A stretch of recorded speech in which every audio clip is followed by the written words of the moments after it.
We're going on to Westworld, people. Have you found Arnold yet? I never thought I'd find Sean running gleefully into the Kanye West Yeah, segment, just out of that. We're going. Ooh, mind. We're going into the Kanye segment. So, story one: he pisses on the Grammy Award during his latest tweet storm and videotapes it wearing his like random boat Yeezus shoes, whatever the fuck those things are called. And it's by the way, that part hilarious. Yeah, I will because say fuck the Grammys. Yeah, I will say, fuck the Grammys. That's kind of like the genesis of Audioface itself and the Audioface Awards, which are coming later this year. The video of him pissing on the Grammys is hilarious content. I used the shit out of that with that photo of Drake also drinking from a Grammy, just juxtaposing those two together. There's a lot to be analyzed from that image that I did not do the analyzation work of. But this was also in the middle of him releasing this like tweet storm about all of his contracts and this like war with masters, which we'll get to in a moment. And then my favorite tweet I've seen all year is Kanye. I'm just gonna read this. I am the head of Adidas. I will bring Adidas and Puma back together and bring me and Jay back together. All Puma's designs are embarrassingly trash, but I will personally design Pumas and Adidas and make everything okay. Beautiful poet. I just want him to march into Germany. I forget where Adidas is headquartered in Germany, and just go up to all the German boards and just slam it down. Be like, "Ich bin die König jetzt," and just like watch them all sit down and just start clapping. Stop, my company now. Look at me, my company now. I mean, he has a point with Puma because Puma is absolute ass. Except they do make good Formula One stuff, and they like partner with Ferrari, so that's kind of cool. But like their football cleats are shit. Like Neymar's boots are just all black and just standing there. I'm like, that's really boring. The only time they ever made cool cleats for footballers was when they made those two like cotton candy shoes. But all they did was make a pink boot and a blue boot. That's it. Like, how cool are you? You're gonna love this aspect. Adidas can be found at Adidasstrasse in That's hilarious. Herzogenaurach, Germany, over in Bavaria. It says that's in Bayern. Yeah. Yes. Because that makes sense. Yes, that's hilarious. That's a fun little thing from Kanye West there. And now we're going on to the actual substance. Though. Now to the meat and potatoes in this, because we've always said that Kanye West is currently going through a very public mental health episode that the people around him and his loved ones don't care to really fix. Yo, and now he's doing the whole Lil Wayne of I'm being held hostage by my contracts. Yes, which happens a lot in the music industry. So like we have to read into it and really kind of get to the substance of it because. Yeah, a lot of people are going to cover Kanye West, the spectacle, the craziness. He released his Def Jam contract like page by page by page. Sorry, it was Universal Music and Sony ATV. He released those contracts page by page by page over a bunch of tweets. And he's going on this warpath saying that like artists don't own their masters. They can't pass the wealth that their masters create to their kids, masters being the primary recordings of the music, et cetera, et cetera. All right, Killer Mike. He's not trying to kill your masters, he's trying to save the masters. But anyways, this is a really to me, like, some of the things he said were just hilarious, because he said, I'm not putting out no more music until I'm done with my contract with Sony Universal. On God, in Jesus' name, come and get me. And he said, I'm Nat Turner, I'm fighting for us. I'm not industry, bro. I don't care. I'm in service to Christ. We need world healing. I miss my brothers. I refuse to argue with black men on labels we don't own, even Twitter.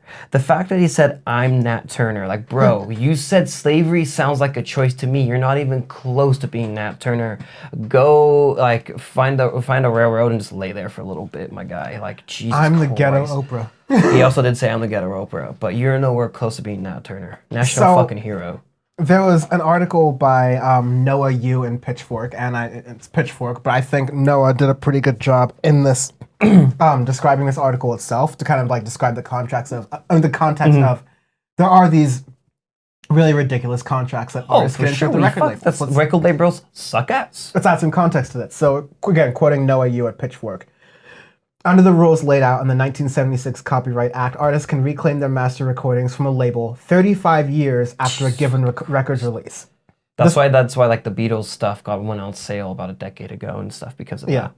This means that West could legally start trying to win ownership of the masters of his solo albums, beginning with The College Dropout in 2039. Jesus. Though, as a major label executive admitted to Billboard in 2017, quote, "We are not in the business of giving our masters back to artists." So that's just on there. None of these record labels want artists to have their masters because that defeats the purpose of record labels. And there's some of the reason for the record labels to do that. They're fronting money. They're essentially giving artists loans to make music. And so they want some like collateral back. Anyways, among the leaked documents is a 2012 profit share agreement that contains something called a reversion clause, which states that the rights for Yeezus and the life of Pablo will revert to West just 20 years after each release, in 2033 and 2036 respectively, as long as he has recouped the recording costs by that time. Other documents reveal West received a $20 million advance for Yeezus, $4 million for recording costs, and $6 million for the life of Pablo, with $3 million for recording costs. So basically, Kanye West has a deal that a lot of people in the music industry don't even have, where some of his albums he gets to start to argue for those masters or fight for those masters earlier than most artists can even dream of hoping for. And you only get those kinds of what are they called, reversion clauses, if you have a lot of leverage with the label. Exactly. Kanye West can do that. Jay-Z can do that. Almost any other artist can. Yeah, exactly. Drake could probably do that as well. Any of the big top 10 artists in the world can do that, but most other ones, there's no way. They're like, good try, kid. And it's like, what can they do? They have the right to beg for the right to the original recordings to their music that they 20 years later. Maybe in 20 years. Which is just, like, it's so stupid. So, by the way, one tweet he said, I'm not going to watch my people be enslaved. I'm putting my life on the line for my people. The music industry and the NBA are modern day slave ships. I'm the new Moses.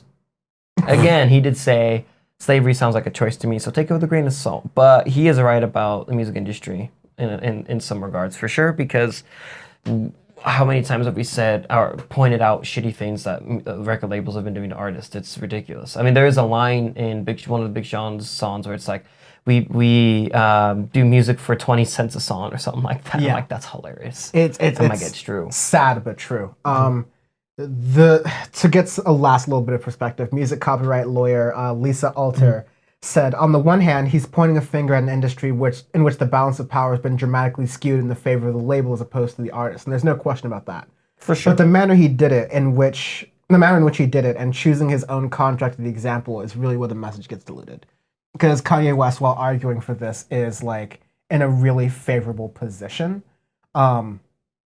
So that's really kind of most we can say. But really what the matter is, if he is making this larger effort for like artists to own more of their work and own more of the rights and do more of that, sure, I guess. But that's kind of just another one of, I guess you could say Kanye West also cares about morals because he doesn't want his kids to like be shown too much in the Kardashian world. Like, okay, like you can pick out all these different bits and pieces of Kanye West thing, but the truth is he's having a mental breakdown in an episode in public and no one's really willing to do with that and we're just gonna go about it because that's what we do in America. We just like slowly watch the cars crash. So many people around him, like, dude's begging for help. It's hilarious. Yeah.